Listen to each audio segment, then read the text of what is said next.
the message and the mission. It's all right there. And I can't spin words around that and do it any more justice than just actually looking at it and thinking about what it means we'll do. It's been a wonderful constant for this business. Hey there, and welcome to Under the Roof, the official podcast of Baker Roofing Company. I'm Todd Kavanaugh.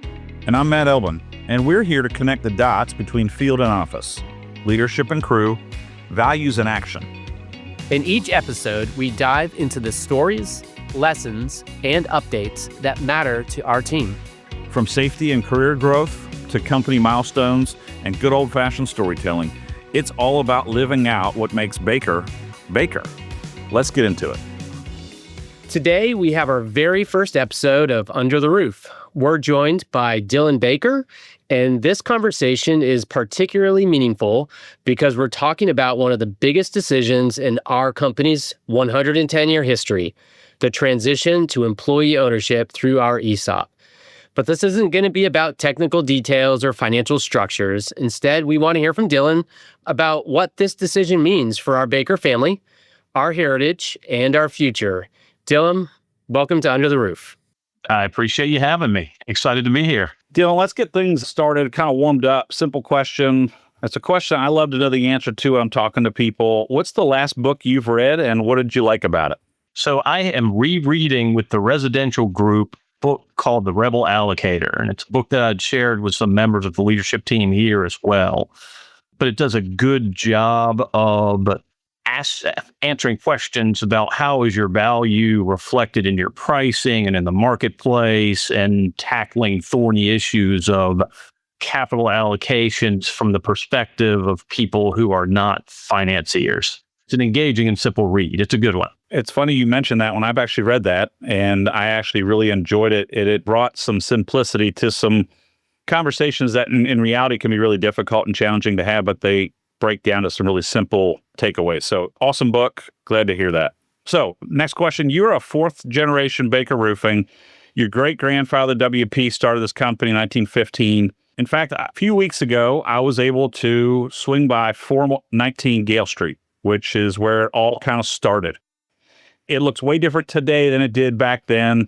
And I was able to kind of get out of my truck, stand there for a few minutes, and I started to try to just envision a little bit about maybe what your great-grandfather was going through his mind while he was hanging up the sign in his shop. And so when you see that original sign, the Always Good Work sign on the wall in our new building, what goes through your mind? So the obvious answer is pride. I really believe that that sign has been a force for good and has been a true North Star for this business. And Todd, you might remember 15 years ago, that first time we got together at John's church with Gary McGrath, we're like, well, the first thing we need to do is come up with a mission statement. And there were 15 people getting input, and it just turned into this sort of long, wieldy sentence that tried to probably do too much and connect too many ideas about who we were. And it wasn't until we got on the other side of that process where we just, again, that sign sort of resurfaced. It's there, the message and the mission. It's all right there. And I can't spin words around that and do it any more justice than just actually looking at it and thinking about what it means we'll do. It's been a wonderful constant for this business. Hopefully, you expand on that and all of the fundamentals that we talk about. It dives into all of them, but it really just answers the question, what's the right thing to do here for the customer? And in a simple way that's easy to process and leads to, I think, good results. Yeah, that's great. So recently you told us a story of how your mom, Rebecca, who was the CFO when I started here, probably about 20 years ago or so, and how she would have approved of the ESOP decision. Can you tell us about her and what she valued most about this company? I get better and more composed every time I relate my mother to what's happened here lately. I mentioned this in the town hall that she was 100% about being in the foxhole with the people that she worked with. I mean, you remember back in the day, it was Fong and Cynthia and Mariana and Gisela, and just that whole crew. And really, she felt bad that she could not do more to help. And, we, at that point, we were a growing business, we were evolving, we were pivoting, and some years were really good. Maybe other years were not so good. So sometimes just couldn't really do. What could you do? She would not have been able to imagine that this company would get to the point where even something like this would be possible, where the business itself could be handed off as something valuable to its employees, but with a roadmap attached to it that will show people how to really hypercharge the retirement benefits that come with an ESOP. There's real value there. I keep saying this too, but the process of selling this, you go through there's pride, and maybe, there's selfishness, and maybe there's a little bit of privilege that goes along with the fact that your name's out there. Is this the right time? Will there ever be a right time to do this? And so you get a consultant involved and everything starts going really, really quickly, and there's momentum. And sometimes you always find yourself on the outside looking in at all these things that are happening at all these parties, and everything needs to slow down. But then you think about mom, and mom's like, this is for the greater good. And, there are 1,000+ people whose lives are going to be better for this. Just go, just get this done. And we're on the other side. I love that. I've heard it was either yourself or some other people that said your mom was the heart. Not to say that your dad and your uncle are not on that early board, but your mom was the heart. Your dad, Frank, your uncle, Prentiss, were super instrumental in growing this company to kind of what it is today. What lessons would you say you learned from them about what it means to be the steward of something bigger than yourself? I'll start with Prentiss. You guys know Prentiss. He's a man of endless energy, and a lot of the energy he has goes into, and has for a long time has gone into Baker Roofing Company. And he is, again, one of the most energetic people I've ever met, one of the most capable people I've ever known. To say that you're going to learn lessons from Prentiss is like saying you're going to learn religion from the Pope. There's a lot that goes into that. But when I think about Prentiss, what I think about is how this is a people-first business. And he teaches about trust and respect. You have to earn the trust and respect of the people that you employ. You have to earn the trust and respect of the people that you work with, but you have to be seen as someone that everybody around you can trust and respect. He gets there in a number of different ways. He is better than anybody at uncovering a problem and getting into the details and finding it and fixing it.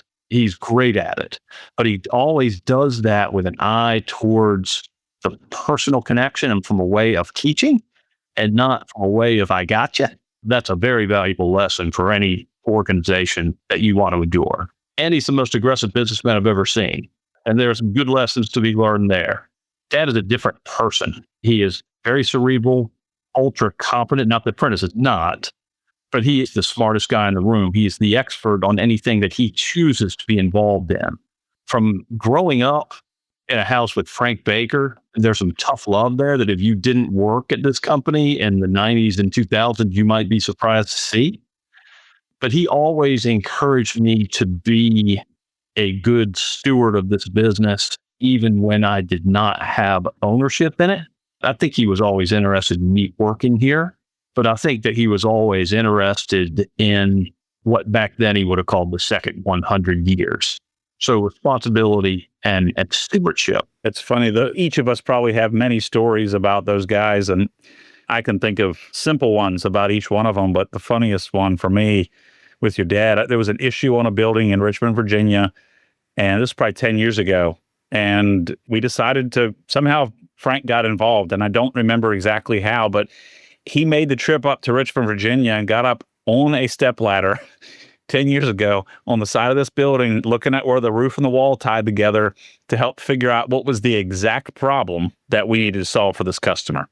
And it blew my mind that someone like that would make that trip 2.5 hours north from Raleigh and get up on a stepladder up on the side of a pretty big building and dig in. And that's kind of how I see both of them, willing to dig in. A great story. That is those two guys in a nutshell. They will do whatever it takes to get the customer where the customer needs to be at the end of the day. And that means at age 70, both those guys are going to go up this ladder and scale up this 12 and 12 roof. They're going to do it. So Dylan, you've got this unique perspective as the fourth generation in this company. And as someone who genuinely loves the day-to-day work, as I know that you do, when people ask if you'll miss owning the company, what do you tell them? Again, that's a good question. It's a complicated answer. So ownership was, I don't want to say that it was a burden, but it was the second that Mark, John, and I acquired Prentiss's interest in the company, I am starting having dreams about, okay, I'm going to sign a document in the wrong place, or I'm going to forget to carry the 2 in some addition calculation, and the whole thing is going to blow up in our faces. And there's 1,000 people that are going to be looking at me. That didn't happen. That's a great thing. We got through the quick tenure. I never thought about this as anything other than caretaker job. There are people here that deserve ownership in this business, maybe more than I do. This is a fitting result for our employees. That's a ham-fisted answer. Yeah, that's a good answer. So your family story, obviously pretty incredible, right? Great-grandfather's tin shop, your mom's heart for people of this company, your dad and uncle's growth vision. This chapter being uniquely yours, how do you want the Dillon Baker chapter to read? That the company did not die on my watch. I purchased something of value along with Mark and John, put our little spin on it, maybe left it in a little bit better shape, maybe we didn't, but it was something of value was passed on to the people that helped create that value. And now they have the upside and the day one value of this company in terms of equity value, which will translate into a retirement benefit at some point in time. That's great. So Dillon, you're known for keeping things light. I can remember the days of starting meetings with Sporkle. And if you know, you know, for those of you that have been in the Sporkle meetings. But thinking about it, 5 years from now, what do you want people to say about the choice that you guys made in 2025? And really, I know that probably started before 2025, but in 5 years, what do you want your employees to say? The employees realize the opportunity that they have been given. The timing on this is important. We did this year instead of next year for reasons that we're going to talk a lot about in the next few months. We think that starting this year, we're going to go down a path of quick growth, both top line and profitability. And we thought it was right for the employees to be able to share in that growth, not just years 3, 4, and 5 of it, but from the get-go, because we're going to be asking our employees to lead this charge. And the benefit of the 5-year journey in 2030, they are going to own the full increase in equity value from the plan that we are going to roll out. Yeah, it's almost like for an employee, which is myself and Matt and yourself now too, to be able to look back and say, gosh, that was worth it. Those 5 years that we are going to be stretching and running and working harder and working smarter to reach some of those goals that we're going to hear about, to look back and say, man, that was really worth it.